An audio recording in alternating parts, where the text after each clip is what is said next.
സ്വർഗസ്ഥനായ ഞങ്ങളുടെ പിതാവേ, അങ്ങയുടെ നാമം പൂജിതമാകണമേ. അങ്ങയുടെ രാജ്യം വരേണമേ. അങ്ങയുടെ തിരുമനസ് സ്വർഗത്തിലെ പോലെ ഭൂമിയിലുമാകണമേ. അന്നു വേണ്ടുന്ന ആഹാരം ഇന്ന് ഞങ്ങൾക്ക് തരണമേ. ഞങ്ങളോട് തെറ്റ് ചെയ്യുന്നവരോട് ഞങ്ങൾ ക്ഷമിക്കുന്നത് പോലെ ഞങ്ങളുടെ തെറ്റുകൾ ഞങ്ങളോടും ക്ഷമിക്കണമേ. ഞങ്ങളെ പ്രലോഭനത്തിൽ ഉൾപ്പെടുത്തരുത്, തിന്മയിൽ നിന്നും ഞങ്ങളെ രക്ഷിക്കണമേ. ആമേൻ. നന്മ നിറഞ്ഞ മറിയമേ, സുസ്തി, കർത്താവ് അങ്ങയോടുകൂടെ സ്ത്രീകളിൽ അങ്ങ് അനുഗ്രഹിക്കപ്പെട്ടവളാകുന്നു. അങ്ങയുടെ ഉദരത്തിൻ ഫലമായ ഈശോ അനുഗ്രഹിക്കപ്പെട്ടവനാകുന്നു.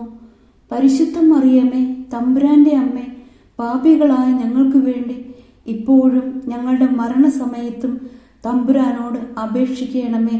ആമേൻ.